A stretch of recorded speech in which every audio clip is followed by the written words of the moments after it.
Hi, I'm Lance Lambert. Thanks for tuning in to the Vintage Vehicle Show. We are in Lake Havasu City, Arizona at the Buses by the Bridge Volkswagen Bus Show. There are over 200 Volkswagen buses here today, and you're going to get a chance to take a close look at them. We're also going to meet some of the owners and builders, and as usual, listen to some great music. So do what I tell you to do every week. Just kick back, relax, and enjoy the show.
We are with Don Wolford. Don has a beautiful 1963 Volkswagen bus. Don, very nice. Thank you.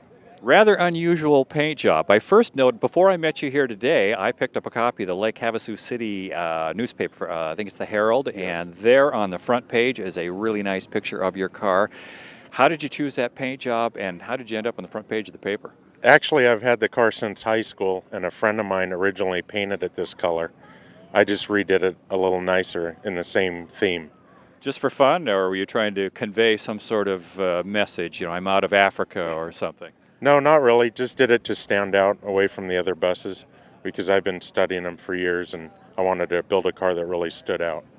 The thing that's probably most notable next to the paint job is this is a double door. You can go in one side and come out the other. That's a little bit rare, isn't it? Yes, it is. They originally did that, I believe, in Germany because of the tight streets for cargo, so they could get out on either side of the street. Does that add value to them, or is this a body style that's really sought out by the collectors? Somewhat. Some people are into the window cars, others are into the panel vans, but it is a little bit rare. When people think of Volkswagen buses, especially my generation, we think of the whole hippie period and the Grateful Dead and all of that. I see a little of that here, but mostly what I see at the show today is a lot of people that look like they use their vans, and a lot of people that are spending the night in them. A lot of setup to sleep in, and yours looks pretty comfortable in back. Yeah, it's great. This is a great show Ronnie puts on out here once a year. It's great to come out and support his show, and a lot of good people out here. What's the power plant on these? This one's a stock 1600 with gear reduction boxes. I run it how it was from the factory, and nothing's beefed up on this one. It's pretty stock. I think probably a lot of the viewers have memories of going up mountain passes behind a Volkswagen bus and going that's really cute. Why the heck doesn't he get out of my way? Gee, that's a neat looking van. Get out of my way. How is it or is that kind of performance? Yeah, it's great. I mean, when I do a lot of the car cruises, I'm the first one gone and the last one to get there. We just became a 3-door there, didn't we? Yeah. Little windy here today. It's got to be just so much fun to have a Volkswagen bus. They just, if somebody's having a really bad day and they just see a Volkswagen bus, I think they're going to cheer up. Yeah, it's a great stress reliever for me. I mean, I love to take it on drives down the beach. It's great and calming for me.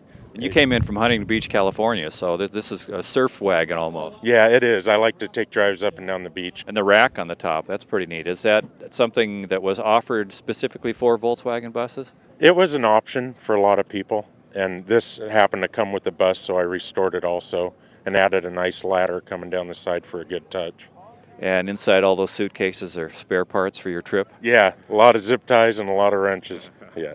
Well, Don, thank you very much. It's a beautiful van. Hey, thank you. Thank you for being on the Vintage Vehicle Show. Thank you very much. We are with Henry Lewis, who owns one of the nicest buses here at the show, and he has a couple of fellows that are helping him out here. Henry Lewis, tell us all about your 1957 23 window. Is that correct? 23 window, yeah, that's correct. Some people in the Volkswagen world tend to say that the Deluxe here, the 23 window, is kind of like the king the of Ferrari. Volkswagens. Yeah, this is the Ferrari of, the Volkswagen kingdom, to say. And I searched and found one. I actually bought this from the original owner back in 96 or 98. My sister had just turned 21, so it was kind of like a birthday present to myself for her, and we drove around in it, and slowly but surely it took me about 8 years, and I took every nut and bolt off of it, and from the ground up started getting a lot of parts from Germany, and friends that through the Volkswagen community were digging out parts, and slowly but surely we found parts for it and started putting her back together.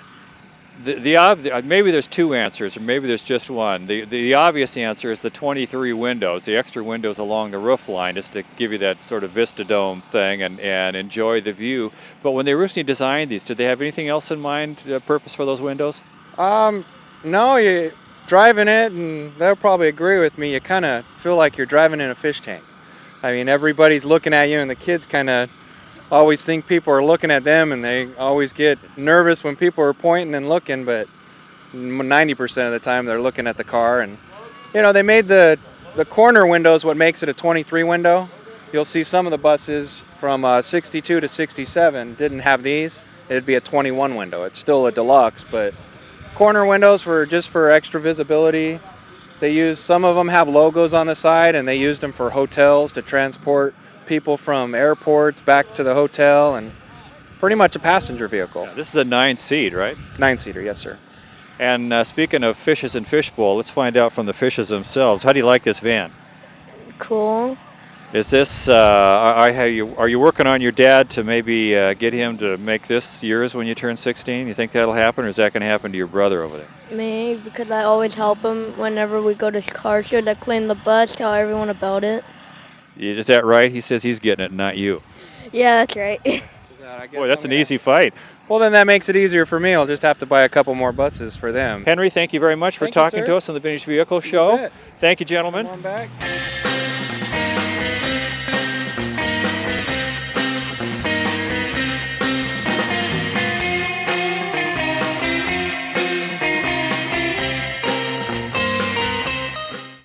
We're with John Howard, better known as VW Howard, who is the originator of the Buses by the Bridge Volkswagen Bus Show. Tell us the history of the show. Okay, Lance, I've been in the Volkswagen buses since 1964 in high school, and been out in Havasu for a long, long time, and decided to put on a show here. We didn't have one out here in Arizona, so got together with a few little clubs in California and had a show at Crazy Horse Campground.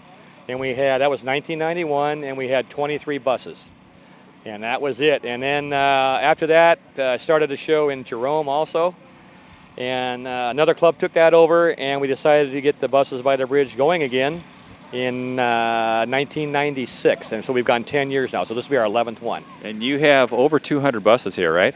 Right now we have 265 registered buses. I've never seen 20 buses together, let alone 265. That's an amazing collection. They've come from everywhere. Yeah, all over the United States. We've had from the farthest one is actually Wyoming.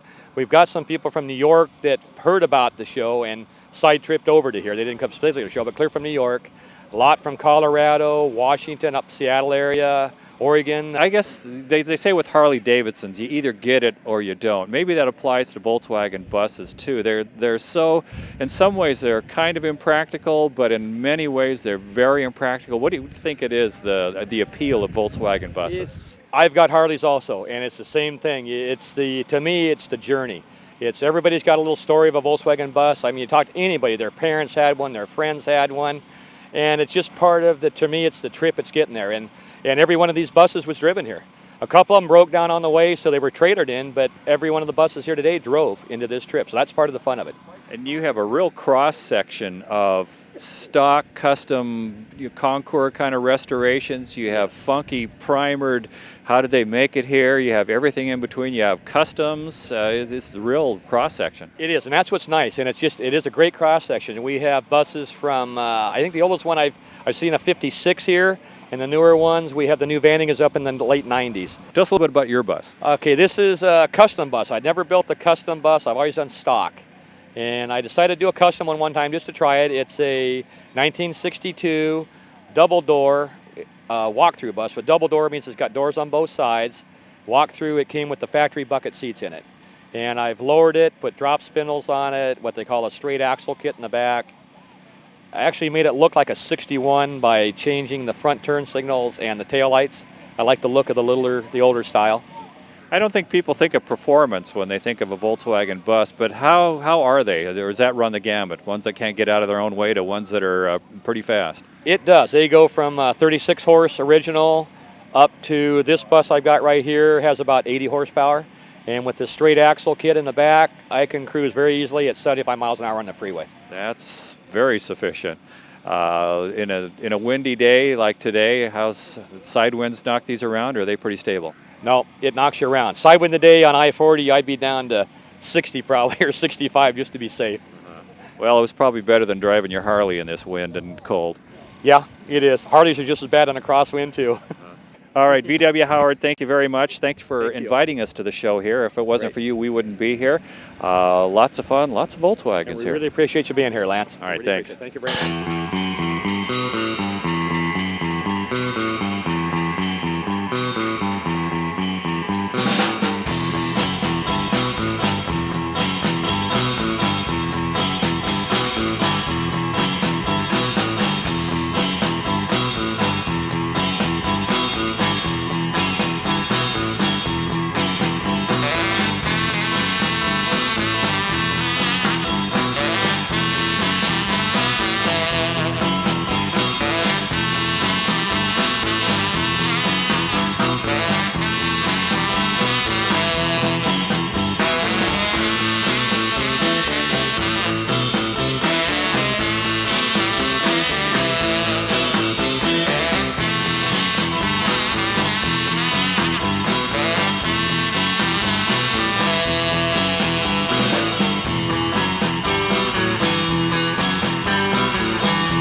I run across a beautiful custom Volkswagen bus here. The owner, Cliff Usher, is standing next to me.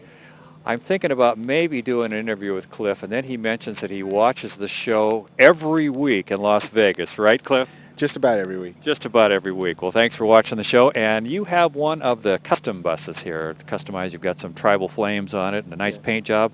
Tell us about it. It's a '67 Deluxe. It's the last year of the split window Deluxes or the split window buses. It's a 21 window. That's where the windows are on the top, and all the extra windows. So it's 21 because it doesn't have the tube in the back corner, and that's the 23? 23 has a window right here in the corners. So the 21s don't have that. The windows back here are normally stationary on this, and I put pop-outs to match all the rest of them. I added that to that for the window aspect.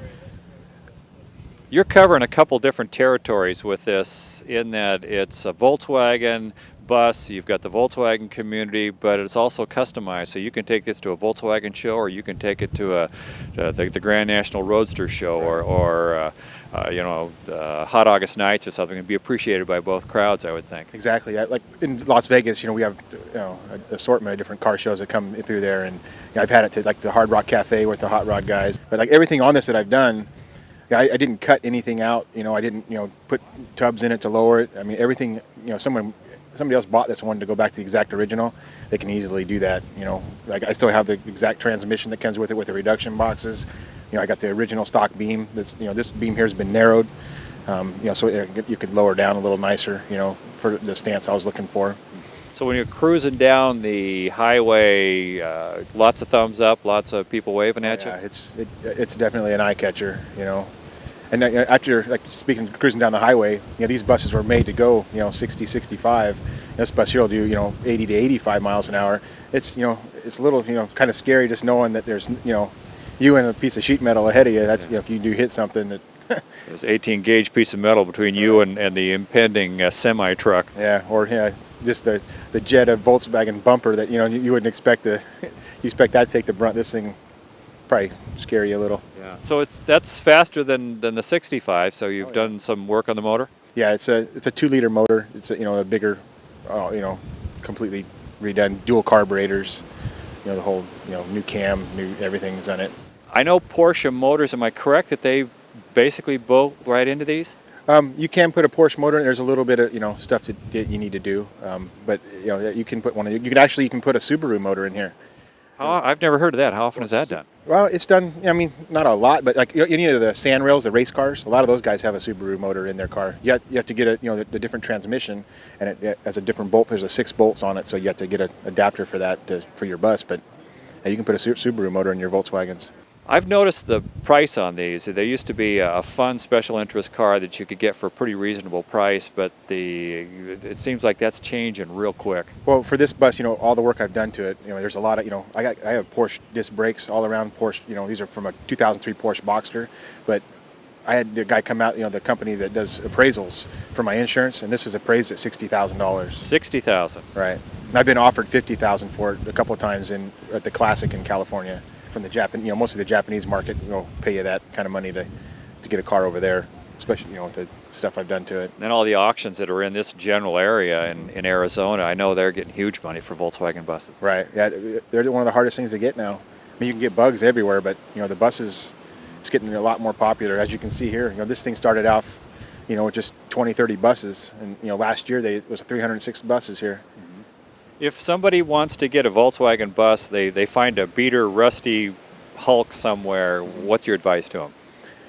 Well, I mean, you definitely want to check for your rust. I mean, but there's companies now that they remake everything from about, a foot down. You can get any piece of sheet metal. You can get a brand new nose for it, brand new whole corners. There's pretty much everything you can get. And there's a website that's called thesamba.com, and you can get everything you can think of for a Volkswagen. I mean, there's everybody all over the world goes to this website, for swapping stuff and with new stuff, and there's not a single thing you can't get for a Volkswagen. Well, Cliff, it looks like you got everything you needed for this one. It's a beautiful car. Thank you for being on the Vintage Vehicle Show. Thank you very much. Appreciate it, Lance. We're at a Volkswagen bus show. I got to find a guy with a German name, TOPHER DIETRICH. That's very German sounding. Yes, it is. My mother was English and my father's German. And you own a 1967 It's a 1967 Westfalia camper, yes. And what does a Westfalia signify? Well, Volkswagen had these buses, and they were in different shapes and sizes and things like that. And basically, the Westfalia company got shipment of buses, and then they put the camping kits into them. So they're the company that puts the stoves and the little refrigerators and the beds and all that in it. That's correct. They put the camping gear into the inside, as well as cutting the hole in the top for the pop top. You seem to have everything. And do you literally have everything that you could have with this model at that time? I believe I do. I have the rack, as well as a small trailer that I pull behind it, and also a side tent that, the side tent that's on the side of this bus is not the correct one for this year, but the correct one I do also have, yeah. And it's very comfortable. There's between all the tent and the interior of the bus, there's a lot of room. You could spend a weekend here easy. It looked like it had a lot of room for sure in the early brochures, but now with my wife and my daughter Catherine, it gets pretty tight in there, bringing all their gear as well as my own. So do you say things like, honey, if you need me, I'll be in the back of the bus, and you walk 5 feet? Or Yeah, I wish there was that much space. It's more like 3 feet. do you actually do camping in it? We do quite a bit of camping. We've been to about 7 or 8 national parks in it. We've put about 40,000 miles onto it since the restoration, and we travel quite a bit. I would guess that going to a national park and setting this up, you probably even get irritated with the number of people that come up and want to see the inside and ask you questions, or is it always fun? No, it is always fun, and it's pretty amazing because the response is really positive. People come up to us all the time and say, I've had one of these when I was in college, or when I was a kid, my parents had one of these, and we used to camp in it all the time, and they really get a kick out of it. And what's funny about that is their kids, they want to show their kids, and their kids come in and they're like, oh, Mom, oh, Dad. They don't really want anything to do with it, but the mom and dad are really loving it. So the kids don't climb in there and think this is the coolest clubhouse they've ever seen? No, not in people, that I meet on the road, but normally the kids, when we go camping, our friends and family, they really love to go in there. I talked to somebody earlier that is in a club, and they do whole caravans. Lots and lots of buses travel all over. Are you part of something like that? Yes, I'm part of the Orange Empire Bus Company, and we're based in Corona, California, and we do a lot of trips to national parks, as well as driving to shows like this in a caravan. Is there any character or any personality trait, anything that's real common among people that drive Volkswagen buses that you notice? Is there a certain type of person? It seems to be a real camaraderie between people, and a lot of us seem to be able to stick together and help each other, and that's why I think the clubs come about. And everybody listens to Grateful Dead music, right? No, not everybody listens to Grateful Dead. Well, this is a beautiful van. Thank you for taking the time to talk to us on the Vintage Vehicle Show. So thank you, TOPHER. Thank you very much.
We have had such a great time on this cold and wintry day in Lake Havasu City, Arizona at the Buses by the Bridge car show. Wonderful people, wonderful buses. Thank you to John Howard, VW Howard, for his hospitality and inviting us to the show. And thank you for watching, and we'll see you again next time.